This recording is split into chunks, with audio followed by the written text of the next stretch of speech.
अब आ जाते हैं older oldest, denotes other than blood relation, गैर खूनी रिश्तों में बड़ा, यानी कि उसमें खूनी रिश्ता ना पाया जाए, उसके लिए जब इस्तेमाल होता है तो ओल्डर ओल्डेस्ट होता है।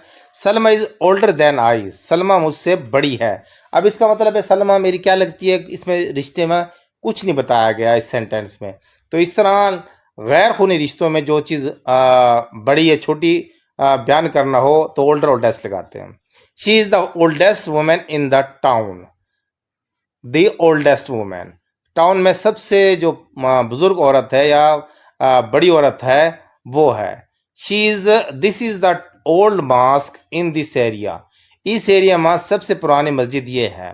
तो यानी कि कदीम चीज़ों के लिए, पुरानी चीज़ों के लिए, गैर खूनी रिश्तों में बड़ा होने के लिए ओल्डर ओल्डेस्ट लगाते हैं। डिनोट्स मोर इन एज, उम्र में बड़ा होना, यानी कि उम्र में जो बड़ा होता है उसके लिए इस्तेमाल होता है। डिनोट्स ओल्ड थिंग, पुरानी चीज़ों के लिए। देखो ओल्डर ओल्डेस्ट कहाँ इस्तेमाल होते हैं, उम्र में कोई बड़ा हो जिसमें खूनी रिश्ता ना पाया जाए, और दूसरी बात ये पुरानी चीज़ों के लिए भी इस्तेमाल होते हैं ओल्डर ओल्डेस्ट। अब एक नोट लिखा हुआ वो देख लें, वो क्या है। Note, when comparing the ages of people specially of member of a family, elder and eldest are often used as adjective and pronouns. They cannot be used with then as adjective. देखिए इसमें बात वही बात कर रहा है, repeat कर रहा है कि जब लोगों, खास तौर पे फैमिली के जो अफराद होते हैं उनके दरमियान कंपैरिजन करना हो तो एल्डर और एल्डेस्ट अक्सर औकात इस्तेमाल होते हैं बतौर एडजेक्टिव के और प्रोनाउन के। और प्रोनाउन जो है इनके लिए क्या होता है, they can not be used with than, उनके साथ देन नहीं लगाना आपने, एज एडजेक्टिव, बतौर एडजेक्टिव देन नहीं लगाना, क्या लगाना है, टू लगाना है इसके बाद। They can be use before noun, और ये हमेशा नाउन से पहले लगते हैं। ये तो एडजेक्टिव की वैसी भी एक है, अगर ये एल्डर एल्डेस्ट एडजेक्टिव के तौर पे इस्तेमाल हो तो ये हमें पता है कि एडजेक्टिव हमेशा किसी नाउन या प्रोनाउन से पहले ही लगता है। माई एल्डर सिस्टर, अब सिस्टर इसमें नाउन है, एल्डर इसमें एडजेक्टिव है, तो खूनी रिश्ता है माई के साथ। My elder sister lives at Canada, तो फिर क्या हो गया कि my elder sister lives at Canada, comparison नहीं है तो फिर इसमें आपको टू लगाने की ज़रूरत नहीं है। तो फिर क्या है, इसमें बताया जा रहा है कि मेरी बड़ी सिस्टर कनाडा में रहती है। तो फिर इसमें दो बातें बयान की गई नोट में। एक तो ये है कि ये एल्डर और एल्डेस्ट जो हैं ये हमेशा ब्लड रिलेशन के लिए इस्तेमाल होते हैं और इनके बाद हमेशा टू इस्तेमाल होता है, और ये एडजेक्टिव के तौर पे इस्तेमाल होते हैं, यानी कि नाउन से पहले लगते हैं। अब यहां पर देखिए, he was the elder of the two sons. अब यहां पर बेटों में जो है ना, दो बेटों में से बड़ा वो था, तो यहां पर इस्तेमाल हुआ है एल्डर, कंपैरिजन के लिए इस्तेमाल, of the two sons. I am the eldest in the family, मैं फैमिली में सबसे बड़ा हूँ। तो मकसद यह है कि यहाँ पर ब्लड रिलेशन के लिए आपने एल्डर एल्डेस्ट को लगाना है। अब इनकरेक्ट सेंटेंस देखिए, he is my older brother, वो मेरा बड़ा भाई है, जो कि इनकरेक्ट है। He is my elder brother आएगा क्योंकि ब्लड रिलेशन के लिए elder eldest. He is elder than I, he is older than I. अब यहाँ पर एक दो बातें हैं कि एक तो ब्लड रिलेशन नहीं है कि वो मुझसे बड़ा है, तो फिर इसमें क्या आएगा, ओल्डर आएगा। दूसरी बात, ओल्डर के बाद देन लगा सकते हैं, जबकि एल्डर के बाद, एल्डस्ट के बाद आपने टू लगाना है। This is the eldest tree, this is the oldest tree, पुरानी चीजों के लिए भी ओल्डर ओल्डेस्ट लगाते हैं हम। He is elder than his sister by 2 years, he is elder to his sister by 2 years। अब देखो इसमें दो गलतियां हैं। एक तो यह है कि इसमें देन नहीं लगाना, एल्डर के बाद क्या लगाना है, टू लगाना है। दूसरी बात यह है कि एल्डर और एल्डेस्ट ब्लड रिलेशन के लिए इस्तेमाल होता है। तो ये आप करेक्ट सेंटेंस है, he is elder to his sister by 2 years। Number 7 है farther further. Farther refers to more distance in space, farther ज्यादा फासले को जाहिर करता है। नंबर 7 है farther and further.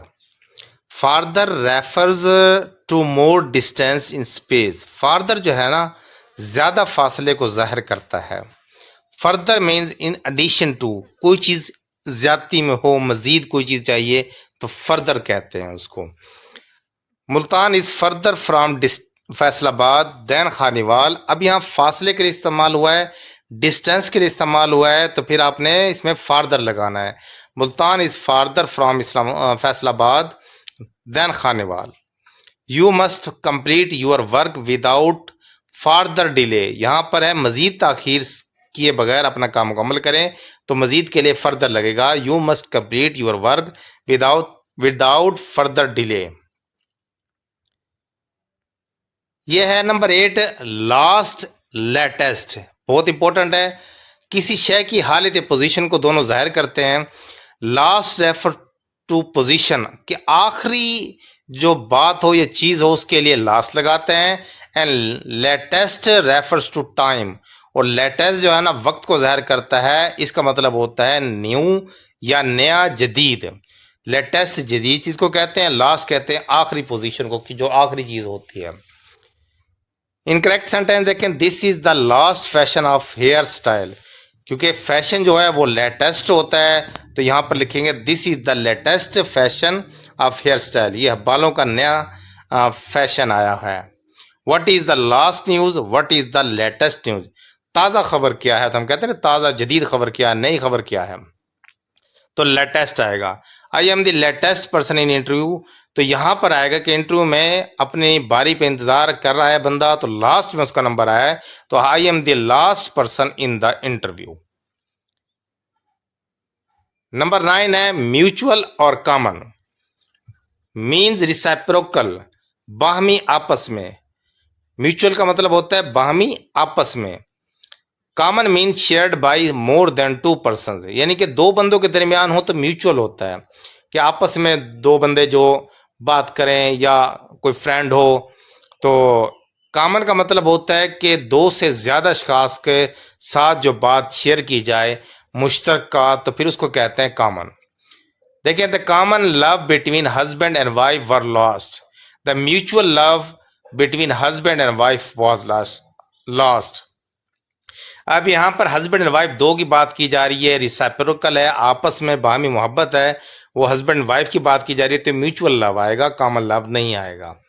We went to the house of our mutual friend, we went to the house of our common friend, यानी कि हम सब दोस्त हैं, दोस्त उनका एक दोस्त है, तो फिर सब मिलने उसको गए हैं उसके घर पे। लेकिन हस्बैंड वाइफ का जो लव है वो क्या है, म्यूचुअल लव, यानी कि दो के दरमियान जो हो, तो फिर क्या होगा, म्यूचुअल आएगा, और जो सबके साथ शेयर हो तो फिर उसके साथ कॉमन आएगा। No less than and no fewer than, कम, कम अज कम यानी इससे ज्यादा। No less than and no fewer than, देखें अब ये बिल्कुल उसी तरह है, लिटल, आ लिटल और द लिटल की तरह, फ्यू, आ फ्यू और द फ्यू की तरह, ये उसी से अक्स किया गया है। देखें कि no less than refers to quantity, ये जो है ना मिकदार के लिए इस्तेमाल होता है, तो लिटिल की ये डिग्री है। No less than refers to quantity, मिकदार के लिए। No fewer than refers to number, तादाद के लिए।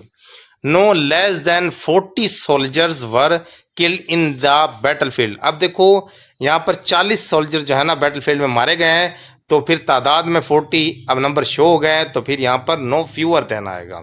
तो लेस क्या मिकदार के लिए, और मतलब फ्यूअर जो है वो तादाद के लिए। नंबर 11 बहुत ही इंपॉर्टेंट है, इसमें इंसान ये कैंडिडेट्स जो हैं, स्टूडेंट्स जो हैं, कन्फ्यूजन के शिकार हो जाता है। Many a and a great many both have the same meaning, but many a is used with